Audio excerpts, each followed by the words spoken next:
Hello guys and welcome to Amulya's Academy YouTube channel. In the previous tutorial we discussed graph insertion operation. That is, we saw how we can insert a new node or a new edge between the given vertices in the graph. And today in this tutorial let's write some code. Now after understanding how to insert a new node or an edge between the vertices in the graph, now we can easily write a function to perform graph insertion operation. We can write this for function easily. So today let's write a function to add a new node to the graph using adjacency matrix representation. And in the next tutorial we'll talk about this. So alright, now we want to write a function to insert a new node to the graph, and here we are using adjacency matrix representation.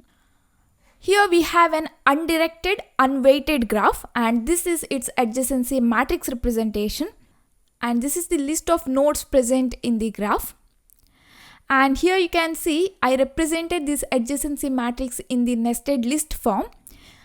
As I said in Python, to represent the values in the matrix form, we'll use nested list.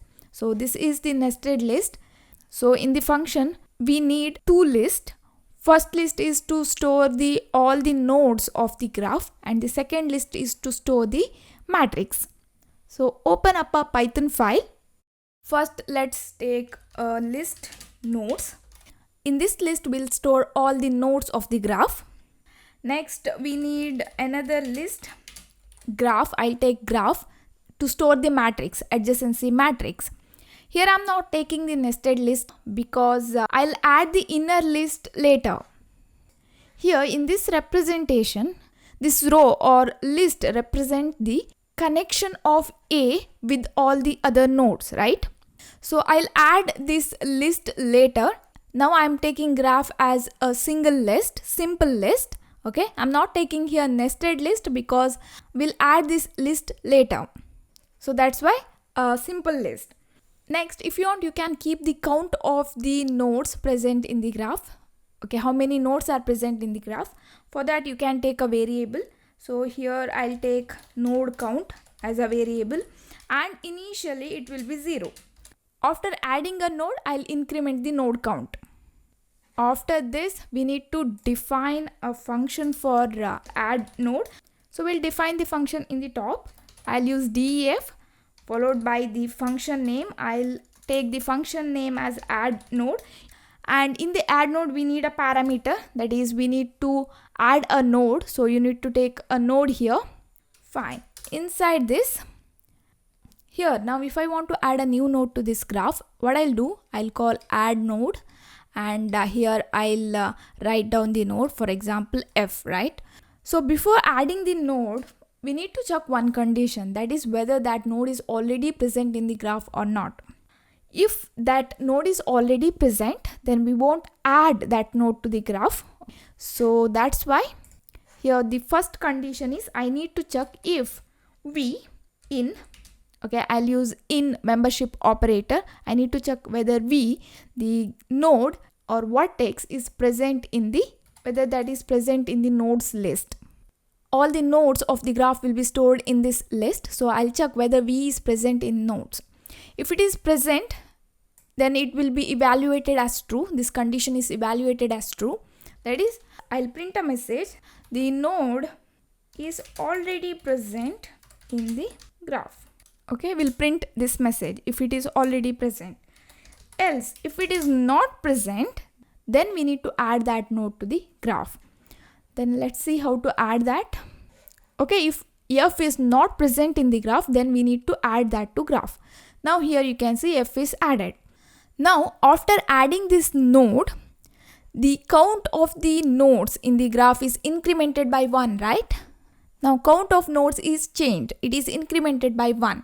So here in the program also we need to do that.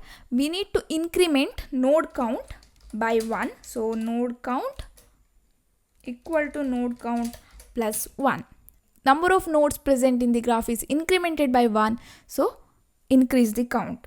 Next, here now after adding this node to the graph, we need to add this to the node list also, right? This is the list which contains all the nodes of the graph. Now here I need to add that to here, to this list. we need to append the new node to this node list. So here all the vertices are stored in this nodes list. So after incrementing the count, I'll append the new node to the nodes list. In the program, I took the list name as nodes for this. For this, I took the name as graph. After inserting F here, I need to append that to this list, nodes.append new vertex. We did changes to this list. Now we need to do changes to this adjacency matrix. After adding the new node, what we need to do here? We need to add another row and column to this adjacency matrix, right? So first I'll add column. We need to add an extra column. That means here we need to add an extra value. We need to append a new value to the list. Now here, the new value will be 0. We need to add like this, 0. 0, 0, 0. We need to append 0 to the every list here. Here we need to add this column for every row. That's why I'll use a loop. Here I'll take a for loop, and you can take a variable here, n in, for n in. Here I want to add a new column for every row. So we need to do changes to every row of the graph. That's why I'll iterate over this graph. So when I use for n in graph, initially n value will be 0. So that will be the first list or first row. And I can append the new value here, new column to this.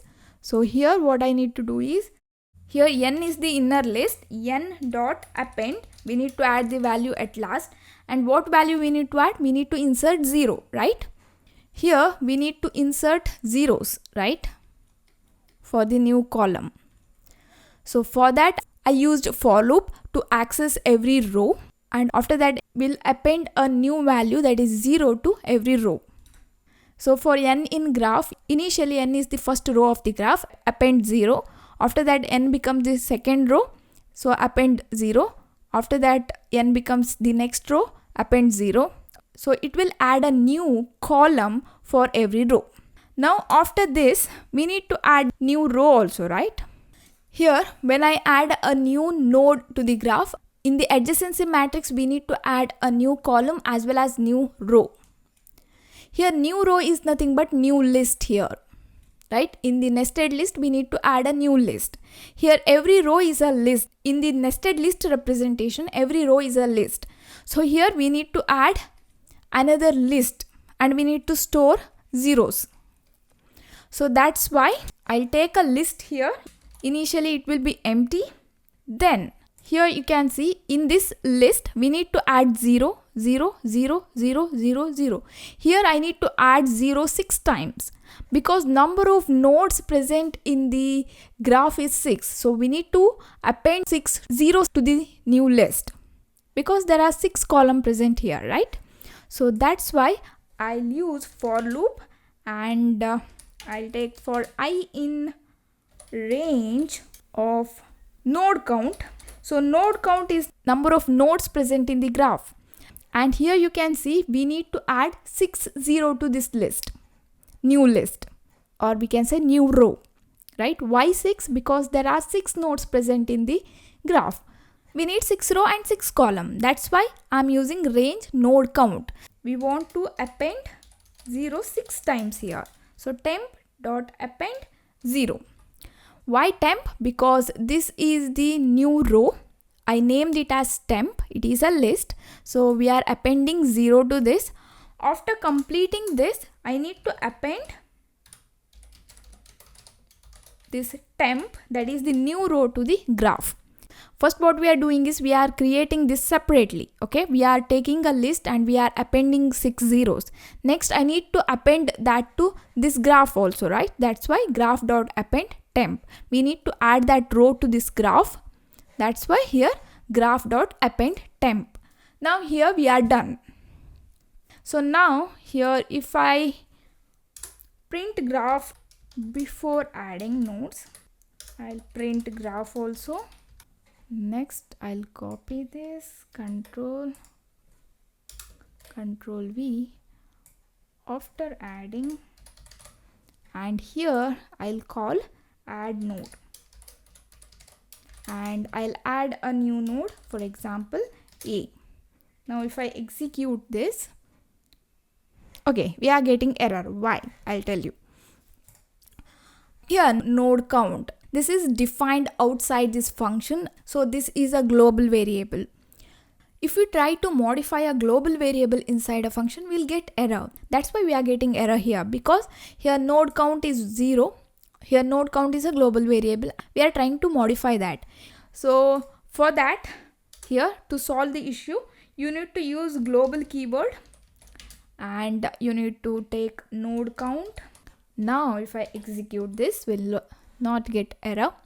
So before adding nodes, it is an empty. Graph is also empty, as well as node is also empty. After adding the nodes, this is the nodes and this is the adjacency matrix.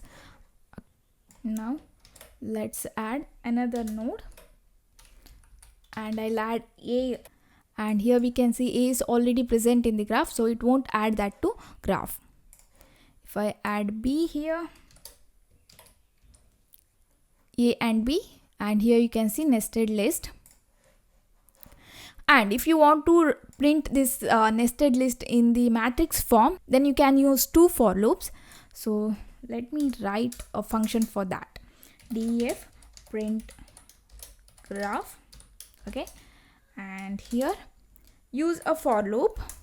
In the matrix form, number of row and number of column is nothing but number of nodes present in the graph, right? So here for I in range, node count, and for j in range, row and column. Okay, we are taking nested loops, and to print the graph I j, here you can take end is equal to space, that is we want to print every row in different lines, but in a row we want columns in the same line, and we want space between every value of the column. That's why we are taking end equal to space, and here just use a print function for the new line. We want inner list in the different lines, that's why print function. Now here I'll use print graph. I'll call this function.